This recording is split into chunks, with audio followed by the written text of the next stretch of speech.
Bonjour. Bonjour. Aujourd'hui, le viol et tous les sous-entendus du viol. Est-ce que vous avez déjà quelques idées au niveau du viol? On pourrait inviter tout de suite déjà des personnes qui ont cette maladresse à leur faire comprendre le risque d'un point de vue pénal. Ah bien, écoutez, c'est très simple. Le viol est un crime qui est sanctionné de manière différente selon les modalités et selon l'âge de la victime. Mais grosso modo, ça va entre 10 ans de réclusion criminelle jusqu'à la perpétuité. Selon que c'est accompagné par exemple de violences, d'actes de barbarie, que c'est commis plutôt à l'encontre d'un enfant ou plutôt à l'encontre d'une personne qui est particulièrement vulnérable, plutôt par un ascendant. Donc chaque circonstance crée des situations qui aggravent ou qui diminuent la nature de la peine qui est encourue. Mais c'est de la réclusion criminelle qui doit être prononcée, c'est donc la cour d'assises. Alors, crime et cour d'assises, vous définissez ça? Alors un crime, c'est une infraction parmi les plus graves. Ce sont les assassinats, les meurtres, les viols. Donc c'est assimilé à un meurtre, comme voilà. Si on tuait l'âme de la personne. Tout à fait, on tue la personne dans la violence, c'est ce que considère la loi. Et c'est sanctionné par la juridiction la plus puissante, la plus importante qu'on a inventée en France, c'est la cour d'assises, qui est composée, comme on le sait, de 3 magistrats professionnels entourés de jurés. Ils sont 12 au total. Toujours dans un tribunal comme celui-ci? Il y en a un par département. Un et un seul par département. Pour la Guadeloupe, par exemple, c'est ici? Se situe à Basse-Terre. À Basse-Terre. La Martinique? Martinique, à Fort-de-France. Et Guyane? Et Cayenne, bien sûr, pour la Guyane. D'accord. Et dans tous ces établissements, je dirais, se trouve aussi un procureur. Le procureur de la cour d'assises est le procureur de la ville. D'accord. Donc, pour Cayenne, c'est le procureur de la République de Cayenne. Et quand il y a un procureur général, je peux rentrer dans les détails, c'est le procureur général, donc de Fort-de-France et de Basse-Terre, qui est le procureur pour la cour d'assises départementale. Revenons sur le viol proprement dit. Une personne, classiquement, comment peut-on définir le viol? Le viol, la définition est excessivement simple. Vous me pardonnerez, on parle de viol, donc il faut quand même utiliser les termes. Oui. Bon, le viol, c'est l'introduction de n'importe quelle chose, de n'importe quel instrument, dans n'importe quel orifice de quelqu'un, contre sa volonté. Alors, volonté, nous avons eu des cas, quels que soient les contextes, de pouvoir définir, et je suppose, lors de procès, comment définir la non-volonté ou association de ce rapport. Comment, simplement, peut-on dire, quelqu'un peut comprendre, demain ne pas avoir peur de définir cette non-volonté. Il y a souvent des discussions, notamment dans les cours d'assises, pour savoir si celui qui a fait ce dont on l'accuse avait bien compris que l'autre ne voulait pas. Moi, je dis une chose très simple, si vous permettez. C'est peut-être trop simple, mais je crois que c'est quand même la vérité. Il faut le dire des fois. Quelqu'un dit non quand il n'a pas dit oui. Voilà. Donc il faut dire oui. Et si j'ai pas entendu oui, c'est que c'est non en réalité. Si on s'en tenait dans les rapports entre les personnes, notamment avec les plus faibles et ceux qui ont du mal à s'exprimer, les petits, les personnes âgées, les handicapés, etc., avec à ce principe-là, c'est-à-dire qu'une acceptation, c'est dire oui et pas simplement se taire, je vous garantis qu'on aurait beaucoup moins de problèmes, et notamment de problèmes de viol. Alors, avant d'aller plus loin dans ces caractéristiques, rappelons aussi que le viol n'est pas purement victime féminine. Le viol, c'est le viol. Quand on parlait pénétration, quel que soit l'orifice, où on pourrait aussi, excusez-moi, c'est peut-être malheureux le propos, mais aussi absorption malgré sa propre volonté. Oui, c'est ça, absolument. Parce qu'on peut aussi dire le viol de petits garçons, oui. Bon, j'ai pas envie de dire des mots délicats, mais je vais dire quand même la succion de certaines parties de garçons, c'est aussi un viol. Tout à fait. Voilà, puisque dans les images, peut-être qu'on restait trop la victime féminine. Maintenant, venons sur des caractéristiques d'ascendant. Parce que dans le viol, donc il y a peut-être une part de psychologie qui est, moi j'ai toujours pu comprendre qu'un viol accepté, enfin, mon Dieu, excusez-moi le lapsus, un rapport sexuel accepté, c'est que l'amour, faire l'amour, c'est à 90% d'ordre psychologique. Donc il est bien compréhensible quand quelqu'un dit non, bah, ben, c'est vraiment, ça tue son cerveau. Donc, comment peut-on dire pour quelqu'un qui ne peut pas parler? Arrivons rapidement, par exemple, à des personnes qui n'ont pas la capacité de parler, que ce soit des enfants, par exemple, qui ne savent pas qu'est-ce que c'est qu'un rapport sexuel, d'une personne muette, donc même lors d'un procès, il se passe des historiques de cela, de personnes âgées, de personnes malades, de personnes handicapées. Est-ce que vous me permettez, avant de répondre à votre question, de rappeler quand même un principe?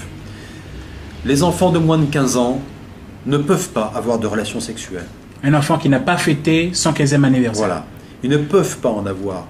La loi dit qu'il n'est pas possible d'avoir une relation sexuelle à caractère sexuel, quel que soit l'orifice, quel que soit l'instrument, avec un enfant de moins de 15 ans, parce que la loi considère, c'est la loi, c'est pas moi, c'est la loi, considère qu'à moins de 15 ans, on n'a pas la capacité intellectuelle, psychique, vous évoquiez tout à l'heure, de pouvoir, de manière éclairée, dire oui ou non. J'avais envie de ça. Voilà. Donc, il n'est même pas question de se poser la question de savoir si un enfant est d'accord ou pas d'accord. Même s'il est d'accord, c'est non. D'accord. Déjà, ça, c'est réglé. Moins de 15 ans, qui n'a pas fêté son anniversaire de 15 ans, on n'a pas à toucher. Un enfant de moins de 15 ans n'a pas de sexe. C'est ça. Donc, toucher à son sexe ou quoi que ce soit qui a rapport avec le sexe, c'est du viol, consenti ou pas. Tout à fait. Allez, on a réglé l'histoire des moins de 15 ans. Maintenant, parlons par exemple d'adultes ou de supposés adultes, mais qui n'ont pas la capacité du verbe. On parlait, il fallait dire oui, il fallait dire j'ai envie, il fallait dire non. Écoutez, chaque cas est particulier. Mais je pense que tous les handicaps n'empêchent pas quand même d'exprimer des sentiments. Oui, ça c'est... n'empêche pas d'indiquer une affection, d'indiquer un consentement. On n'est pas forcément de prononcer le mot. Je veux proposer... Mais quelqu'un qui serait incapable de rien de tout ça, enfin, j'ai un petit peu de mal, je veux dire, à imaginer la situation. Partons d'un principe qu'une personne qui a un ascendant, qu'elle soit parentale, professionnelle, tout simplement qu'elle a la possibilité d'avoir un rapport qui a besoin de satisfaire un besoin sexuel et qui voit un être humain à côté faible, qui est une personne handicapée, alitée, âgée et qui en profite d'un point de vue physique.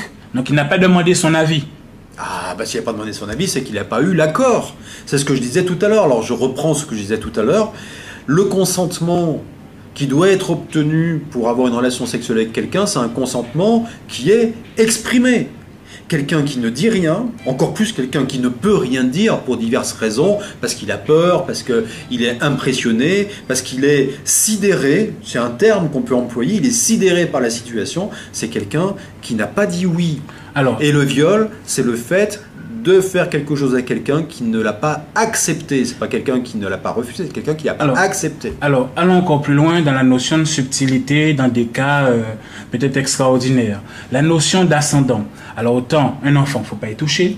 Une personne qui n'arrive pas à ouvrir physiquement, intellectuellement, psychologiquement quelqu'un d'atteint, qui ne peut pas dire oui, il ne faut pas y toucher non plus. Maintenant, vous avez un ascendant qui fait que des gens ne disent pas non. On va dire qu'ils ou qui ne pensent pas oui, mais vous avez un ascendant. Prenez un exemple, vous êtes une femme en détresse, la police arrive chez vous, elle vous écoute, vous aviez besoin, je prends un policier, mais je vais citer d'autres cas tout à l'heure, que quelqu'un lui prenne dans ses bras, c'est une belle femme, ça vous fait de l'effet, de fil en aiguille, vous retrouvez, vous étiez censé faire un travail qui était écouter, faire un procès-verbal, vous retrouvez dans le lit d'une personne qui à la base était une victime, mais non pas quelqu'un que vous avez séduit. Ça peut être aussi le même cas pour un avocat, ça peut être le même cas pour un juge, ça peut être le même cas pour un médecin, ça peut être le même cas pour une dentiste. Nous avons tous des cas, quel que soit le pays, la région ou la commune de France. Ça peut être un infirmier en Guadeloupe. Il y a encore quelques 2 ans, des infirmiers violaient des patients. Comment, alors dans cet autre cas subtil d'ascendant, c'est-à-dire vous avez un ascendant professionnel sur un être humain lambda, mais vous êtes impressionnable par votre stature, et cette personne qui a des capacités ordinaires de dire non se retrouve à être tétanisée de ne pas dire non et en même temps a besoin de vous, mais le côté professionnel n'a pas besoin de votre corps à vous et pourtant c'est votre corps qui en profite de son corps. Oui, ce que vous dites, c'est presque même plus grave que le cas, je dirais, classique du viol de quelqu'un qui n'a pas dit non. Puisque là, celui qui va violer ou celui qui va faire l'acte qui est répréhensible, il a provoqué les conditions pour empêcher la personne de pouvoir s'exprimer librement. Le consentement, et vous avez tout à fait raison, non seulement il doit être dit de manière explicite, positive, oui, mais en plus de manière libre. De manière libre par rapport à celui qui demande ou qui offre cette possible relation, mais libre aussi par rapport à sa propre santé, par rapport à la propre crainte. Si on crée autour de cette personne un ensemble de conditions qui fait qu'en réalité elle ne peut pas dire autre chose que oui, ça n'est plus un choix, ça devient une obligation, donc il y a une contrainte. Alors, monsieur le procureur, je m'embête de vous embêter un petit peu encore à nouveau sur ça. Aujourd'hui, êtes-vous en train de me dire qu'aujourd'hui, il n'y a pas de loi qui dit qu'il y a des professions comme les psys, parce que nous avons l'hypnose, par exemple, qui dit qu'il y a des professions, à partir du moment où cette personne, vous l'avez rencontrée dans un contexte professionnel, et vous est interdit à l'avenir d'avoir un rapport sexuel avec cette personne. C'est-à-dire que désormais, cette personne devient une catégorie protégée. C'est-à-dire que vous êtes l'infirmier de quelqu'un. À la guerre, vous auriez rencontré cette personne dans la rue, dans une discothèque. D'accord? Mais à partir du moment où la rencontre de cette personne dans un cadre médical ou professionnel comme la police, avocat, médecin, psy et tout, qu'à partir de vous l'avez rencontré, vous n'avez plus le droit d'avoir de rapport sexuel, sauf si vous l'avez épousé. Non. Il n'existe rien au niveau de la loi. Non, on ne peut pas dire ça. Je pense qu'on ne peut pas dire ça. Quoi, moi, je dirais simplement que quand il y a une relation qui est dénoncée à un procureur, déjà, c'est une certaine dénonciation, en disant, moi j'ai été abusé par cette personne qui a profité de sa situation par rapport à moi parce que c'était mon médecin, je sais pas, mon dentiste, vous disiez tout à l'heure, ou je ne sais quel fonctionnaire qui a enquêté sur moi. Le procureur qui lit quelque chose comme ça, il a une attention particulière, il se dit attention, il y a peut-être effectivement une situation qui fait qu'une contrainte a été exercée, une manipulation a été mise en place, une pression a été mise en place, un chantage peut-être, bien, mais peut-être pas. Oui, mais peut-être pas. Mais... Donc voilà, c'est quelque chose de délicat et l'enquête qui doit suivre, puisque on parle bien de l'hypothèse où la personne qui a eu cette relation s'en plaint, hein, parce que si elle s'en plaint pas, elle s'en plaint pas. Oui, mais voilà. Quelqu'un qui maîtrise bien l'hypnose, en théorie, elle ne pourra jamais se plaindre. Celui qui a fait de l'hypnose et vous plaignez après, c'est qu'en fait, il n'est pas bon en hypnose. Voyez, celui qui juge ou magistrat et demain vous en plaignez, c'est qu'il croyait avoir un pouvoir effrayant et en fin de compte, on s'aperçoit qu'il vous effraie pas tant que ça. Donc aujourd'hui, il n'existe, ce que je voulais savoir, aujourd'hui, il n'existe pas de loi anticipatoire sur ce facteur qui permet à des gens de savoir, il ne serait-ce les professionnels, parce qu'ils ont une capacité intellectuelle, donc ils pourraient simplement dire, je n'ignore pas la loi, de dire, voici certaines catégories professionnelles, messieurs ou mesdames, quand vous séduisez quelqu'un, faites un choix. Vous séduisez des gens, vous les avez rencontrés dans des discothèques ou ailleurs, mais à partir du moment, vous voyez une loi qui dit, quand vous avez rencontré quelqu'un par rapport à votre profession, cette personne, il faut faire le choix, soit elle est votre patiente, ou alors votre plaignante, ou soit vous refusez qu'elle devienne votre patiente et votre plaignante parce que vous avez envie peut-être de développer quelque chose. Oui, je comprends. Alors voilà. Il n'y a pas de loi. Je vais essayer de répondre. Il n'y a pas de loi qui interdit ça en tant que tel, mais il y a un type de loi particulier qui sont les règles de déontologie c'est professionnelle. Moral. Oui, c'est moral. Enfin, c'est un peu plus que moral quand même. Moi, je dis simplement, si vous voulez, que c'est pas parce qu'un médecin a soigné un malade qu'il n'a pas le droit d'en tomber amoureux et peut-être ensuite de faire que ce malade, si c'est un médecin homme, se marie avec son malade ou son ex-malade femme. Il n'y a aucune loi. Et puis c'est normal, et puis c'est absolument normal. Par contre, s'il était établi que cette relation s'inscrit dans un contexte du type de ce que vous indiquez tout à l'heure, c'est-à-dire une espèce de prise de pouvoir du médecin sur son malade, qui n'a plus la liberté de dire oui de manière totalement libre, totalement libérée de cette contrainte. Là, il y a un problème et il y a effectivement quelque chose qui peut retomber sous le coup de la loi. Mais on n'empêchera jamais des gens de pouvoir s'apprécier les uns les autres. C'est que je voudrais que les victimes qui nous voient sachent que l'on comprenne leur souffrance. Je prends un autre exemple peut-être plus précis, vous m'en voudrez peut-être, de personnes dans le milieu médical.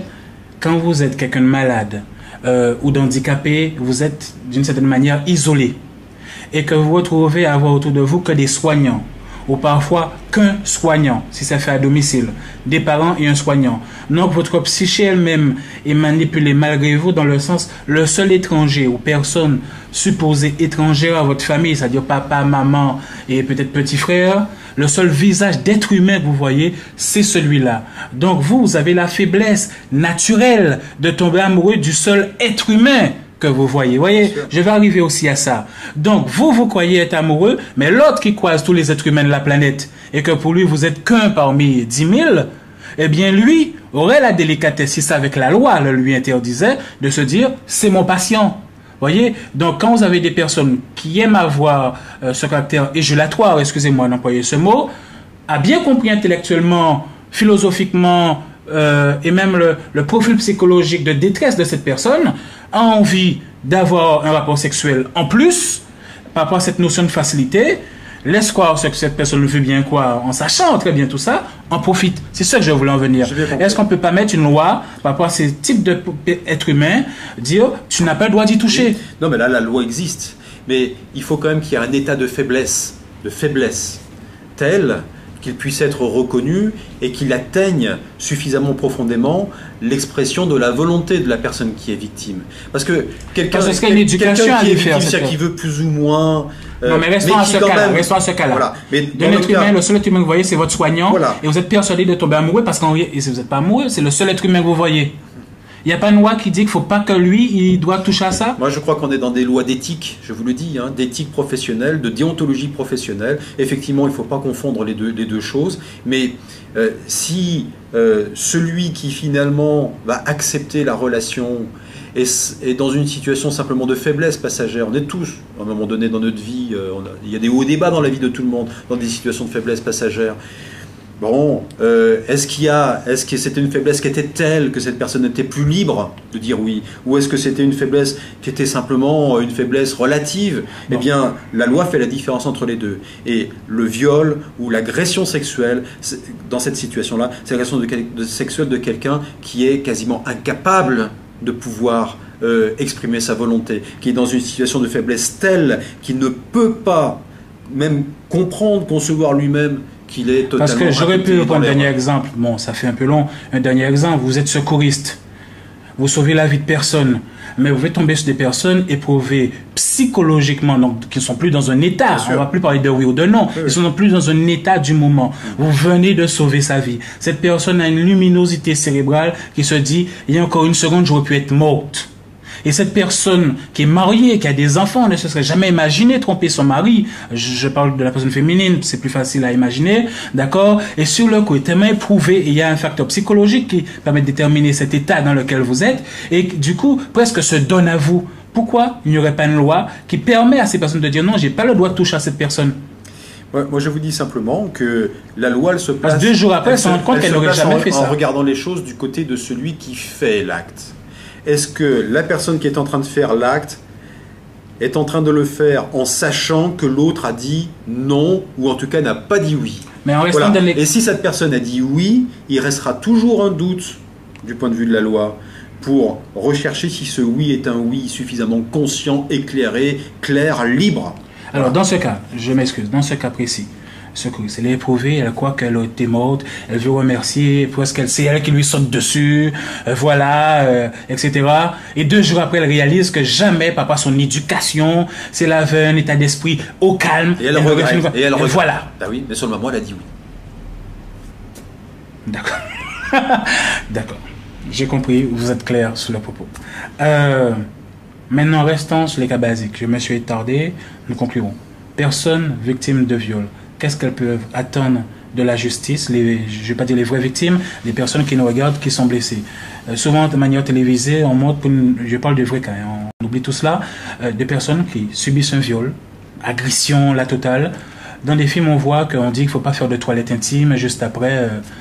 Oui. Donnez-nous tout ça. Oui, bon, je suis désolé d'évoquer les choses de manière aussi technique, mais c'est vrai qu'il vaut mieux ne pas se laver, ne pas changer ses vêtements avant que la police ou la gendarmerie soit venue, parce que quand même, celui qui a fait ça, il peut refaire ça sur quelqu'un d'autre. Et il faut pouvoir l'arrêter, il faut pouvoir l'identifier. Alors concrètement, voilà, le viol vient de se faire là. Oui. Je suis dans tous mes états. C'est quoi la première étape? C'est déjà le téléphone? C'est le téléphone, je fais le 17. Je fais le 17. Les gendarmes? Bien sûr. Les gendarmes. Et j'attends dans cet état, oui. Pas de douche, pas rien. Même les ongles, il ne faut rien retirer sous les ongles. Absolument. Non, mais est-ce que vous engagez, monsieur, devant tous ceux qui nous regardent, Guadeloupe, Martinique, Guyane et peut-être ailleurs demain, que une personne dans la détresse qui vient de se faire victime d'un viol, elle prend son téléphone, Dieu n'en va la prendre en compte, quel que soit le procureur du pays, à partir du moment que c'est la France, et que ces personnes ont l'obligation de venir tout de suite. Oui. Si les services de police ou de gendarmerie qui sont saisis quand on fait le 17, quand on compose ces numéros d'urgence là, ne venaient pas, moi je vous garantis qu'ils entendraient parler du procureur qui est compétent territorialement. Je vous le garantis. Parce que ça, c'est le premier devoir de la société. On est quand même là pour protéger les citoyens. Hein. On est quand même là pour protéger les gens qui se font violer, qui se font tuer. Ou alors, c'est quoi le métier? C'est quoi le métier de la police? C'est quoi le métier de la gendarmerie? Bien sûr qu'ils doivent.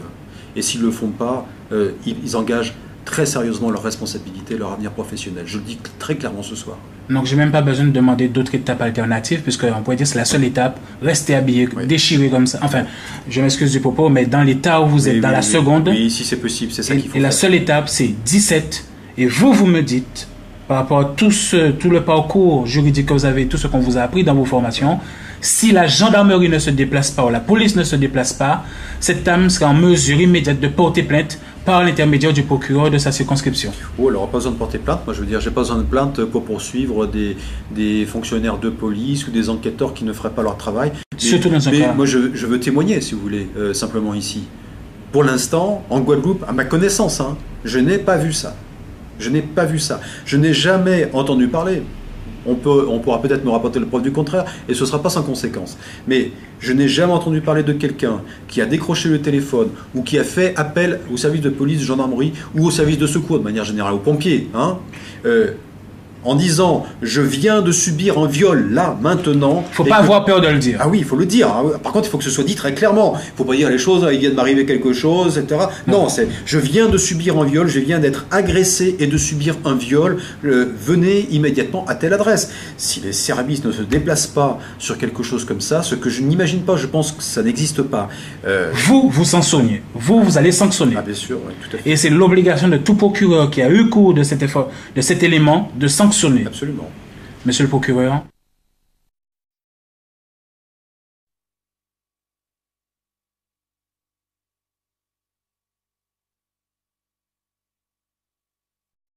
Les établissements, je dirais, se trouve aussi un procureur.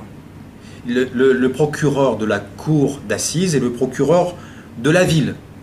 D'accord. Donc, pour Cayenne, c'est le procureur de la République de Cayenne. Et quand il y a un procureur général, je ne vais pas rentrer dans les détails, c'est le procureur général, donc de Fort-de-France et de Basse-Terre, qui est le procureur pour la cour d'assises départementale.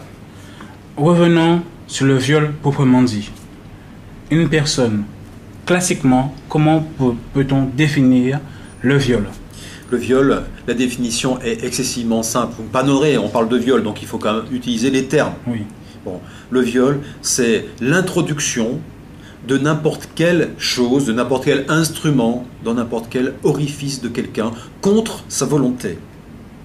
Alors, volonté, nous avons eu des cas, quels que soient les... Bonjour. Bonjour. Aujourd'hui, le viol et tous les sous-entendus du viol. Est-ce que vous avez déjà quelques idées au niveau du viol? On pourrait inviter tout de suite déjà des personnes qui ont cette maladresse à leur faire comprendre le risque d'un point de vue pénal. Ah bien écoutez, c'est très simple. Le viol est un crime qui est sanctionné de manière différente selon les modalités et selon l'âge de la victime. Mais grosso modo, ça va entre 10 ans de réclusion criminelle jusqu'à la perpétuité.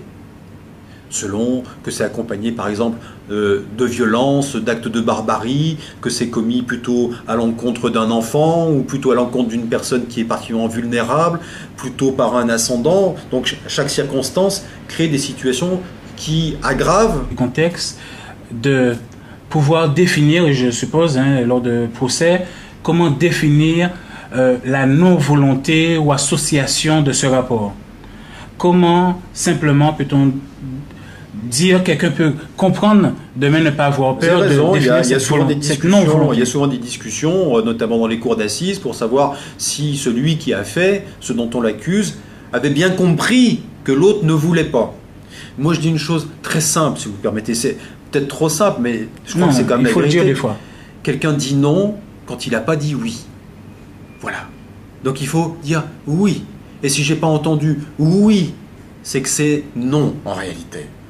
Si on s'en tenait dans les rapports entre les personnes, notamment avec les plus faibles et ceux qui ont du mal à s'exprimer, les petits, les personnes âgées, les handicapés, etc., avec à ce principe-là, c'est-à-dire qu'une acceptation, c'est dire oui et pas simplement se taire, je vous garantis qu'on aurait beaucoup moins de problèmes, et notamment de problèmes de viol. Alors, avant d'aller plus loin dans ces caractéristiques, rappelons aussi que le viol n'est pas purement victime féminine. Le viol, c'est le viol. Quand on parlait pénétration, quel que soit l'orifice, Bien sûr. où on pourrait aussi, excusez-moi, c'est peut-être malheureux le propos, mais aussi absorption malgré sa propre volonté. Oui, c'est ça, absolument. Parce qu'on peut aussi dire le viol de petits garçons, Oui. bon, j'ai pas envie de dire des mots délicats, mais je vais dire quand même, la succion de certaines parties de garçons, Absolument. c'est aussi un viol. Tout à fait. Voilà, puisque dans les images, peut-être qu'on restait trop la victime féminine. Maintenant, venons sur des caractéristiques d'ascendant. Parce que dans le viol, donc il y a peut-être une part de psychologie qui est, moi j'ai toujours... Ou qui diminue la nature de la peine qui est encourue. Mais c'est de la réclusion criminelle qui doit être prononcée, c'est donc la cour d'assises. Alors, crime et cour d'assises, vous définissez ça. Alors un crime, c'est une infraction parmi les plus graves. Ce sont les assassinats, les meurtres, les viols. Donc c'est assimilé à un meurtre, comme Voilà. si on tuait l'âme de la personne. Tout à fait, on tue la personne en la violant, c'est ce que considère la loi, et c'est sanctionné par la juridiction la plus puissante, la plus importante qu'on a inventée en France, c'est la cour d'assises, qui est composée, comme on le sait, de 3 magistrats professionnels entourés de jurés. Ils sont 12 au total. Toujours dans un tribunal comme celui-ci. Il y en a un par département, un et un seul par département. Pour la Guadeloupe, par exemple, c'est Il ici, se situe à Basse-Terre. à Basse-Terre. La Martinique, Martinique, à Fort-de-France, Et Guyane. Cayenne, bien sûr, pour la Guyane. d'accord. Et dans tous ces